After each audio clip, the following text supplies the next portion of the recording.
यो भिडियो हेर्नुहुने सबैलाई रामचन्द्रको तर्फबाट हार्दिक नमस्कार व्यक्त गर्दछु र आज हामी क्यानाडाको अल्बर्टा प्रान्तको यो प्रदेशको ड्रमहेलर भन्ने स्थानमा छौं। यहाँ यो अस्थिपञ्जरहरू राखिएको छ। यहाँ यो स्थानमा धेरै जसा यो ठूला जानवरहरू डाइनोसर र डाइनोसरका प्रजातिका ठूला जानवरहरू रहेको र यहाँ चाहिँ वासस्थान रहेको भन्ने हामीले बुझिएको छ। र यहाँ ठूला जानवरहरू कालान्तरमा त्यहाँ रहेका र त्यहाँ पछि तिनका अवशेषपछि तिनका शरीरहरू त्यो चट्टानमा पुरिएर रहेका र ती चट्टानहरू ती पहाडहरू खोदल्ने क्रममा त्यहाँको जुन यिनीहरूको वासस्थान छ त्यो खोदल्ने क्रममा त्यहाँबाट यी फोसिल्सहरू यी अस्थिपञ्जरहरू फेला पारेको भनाइ छ। कोही यहाँ ओरिजिनल अस्थिपञ्जरहरू छन् भने कोही बनाएका अस्थिपञ्जरहरू पनि छन्। यसरी राखिएको छ। यो सजाएर राखिएको सबैलाई सार्वजनिक रूपमा देखाउने गरी राखिएको छ।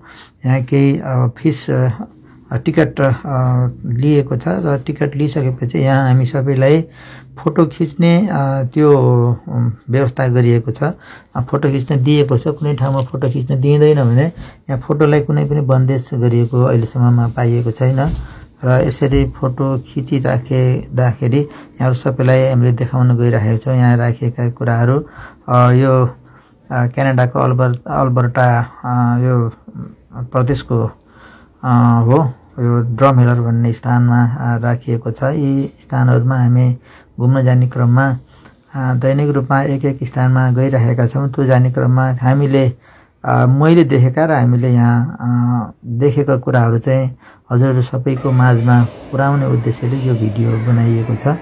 यो भिडियो मार्फत हजुरहरूलाई यहाँ भएको वस्तुस्थिति बारेमा यी अस्थिपञ्जरका बारेमा देखाउँदैछु र यहाँहरूले पनि यहाँ आएर आउनुभएका अथवा नआउनुभएका आउन अहिले अवसर नभएकाहरूलाई पनि यसबाट देख्ने अवसर जुटाउने प्रयास गरेको छु। र यो पत्थरहरू तत्कालीन अवस्थाका चाहिँ जेनुन पत्थरहरू केही मूल्यवान पत्थरहरू राखिएको छ। यहाँको इतिहासको बारेमा डाइनोसरको इतिहास र डाइनोसर लगायतका त्यस किसिमका जाइन्ट ठूला प्रजातिका बारेमा यहाँ चाहिँ सबै उल्लेख गरिएको छ। सबै शिलालेख राखिएको छ। यो अस्थिपञ्जर ठूलो अस्थिपञ्जर जस्ताको तस्तै निकालेर यहाँ राखिएको भनेर यहाँ लेखिएको छ। सबै अस्थिपञ्जरहरूका केही भागहरू यसरी राखिएको छ भने कोही सिङ्गै भागलाई राखिएको छ। यो जस्ताको तस्तै राखिएको भनेर भनिएको छ। हामी चाहिँ अब मान्न पनि पर्ने बाध्यता छौँ किनकि हामीलाई यसबारेमा थाहा छैन र पनि यहाँ यो उद्गम स्थल पनि क्यानाडा नै रहेको र यहाँको अवसान पनि यिनीहरूको अवसान पनि यही स्थानमा रहेको बढीभन्दा बढी रहेको भन्ने यहाँ भनाइ छ। त्यही किसिमले बुझिएको छ। अहिले हेर्दाखेरि यहाँको ठाउँ अघि उत्खनन गरिएको चट्टान जुन देखाइएको थियो त्यहाँबाट त्यस्तै ठाउँबाट चाहिँ यहाँबाट लिएर आएर यहाँ राखिएको भनेर भनिएको छ। र यहाँ यो डाइनोसरको धेरै ठाउँमा राखिने र देखाउने गरिएको छ। यो स्थान ठुलो म्युजियम छ। यहाँभित्र ठुलो म्युजियम छ। 3-4 तलाको म्युजियम छ। एकदम ठुलो एरियामा फैलिएको छ। हामी सबै हेर्न भनेर चाहिँ गएका छौँ। यहाँ जाँदाखेरि कताबाट एक्जिट र इन्ट्रान्स त भित्र घुस्यो तर भित्र घुसिसकेपछि एक्जिट हुने स्थानलाई चाहिँ बहुत गाह्रो भइरहेको छ। त्यस्तो किसिमको संरचना छ। कताबाट भित्र हुँदै अझ भित्र छिर्दै जाँदाखेरि एउटा एक्लै हेर्दाखेरि डर लाग्दो जस्तो पनि देखिन्छ यहाँ।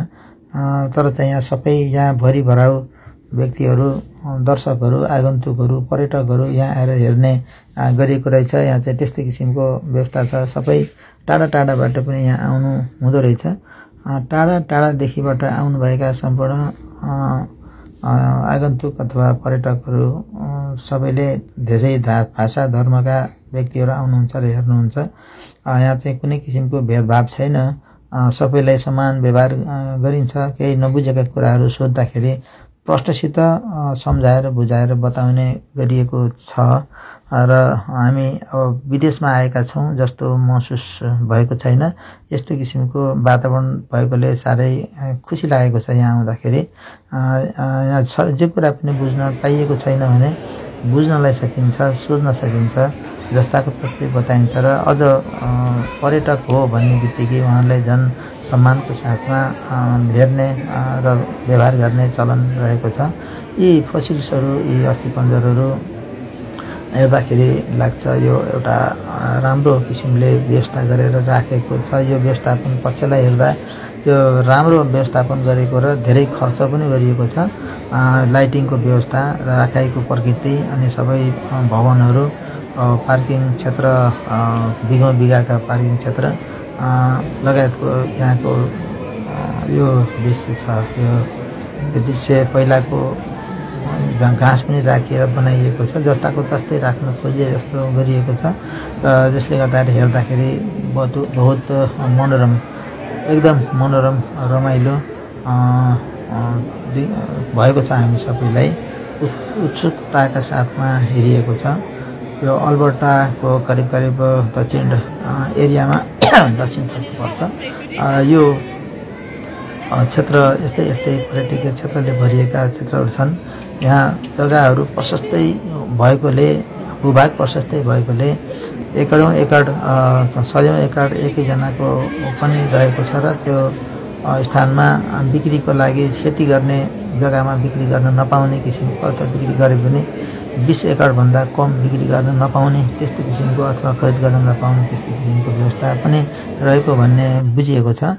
र यहाँ जताततै घर बनाउन पाइँदैन। जुन एरिया बसोबासको एरिया छ त्यहाँ मात्रै बनाउन पाइन्छ भने नगरपालिकाबाट, यहाँको नगरबाट धेरै किसिमको यो व्यवस्था पार गरेर पास गर्नुपर्ने हुन्छ नक्साहरू। त्यसअनुसार बस्न पाइने भएको हुनाले जताततै एकै रूपका, एकै स्तरका, एकै ठाउँका, एउटै प्रकृतिका अथवा एउटै डिजाइनका घरहरू चाहिँ फेला पार्छन् देखिएको छ।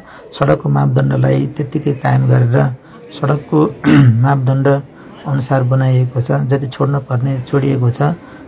हाइवेतिर मुख नफर्काएर पछाडिपट्टिबाट निकास गराउने गरिएकोले यहाँ धेरै जसो यो दुर्घटना हुनबाट जोगिएको हामीले देखेका छौँ। यहाँ कुनै सटरमा दुकान राखेको देखिँदैन र पनि यहाँ चाहिँ एकदम राम्रो व्यवस्था भएको हुनाले धेरै खुसी लाग्यो। यहाँ हेरियो, छुन पनि पाइने, यहाँ सबैलाई हेर्न, छुन र चाहिँ महसुस गर्न पाइने किसिमले राखेकोले सबैले यो बाट धेरै आनन्द भएको छ। यहाँहरूले यो दृश्य हेर्नुभयो, मैले देखाएँ। यो हेरिदिनु भएकोमा हेर्नुहुने सम्पूर्ण महानुभावहरूलाई हार्दिक धन्यवाद दिन चाहन्छु। हस्त, नमस्कार, धन्यवाद सबैलाई।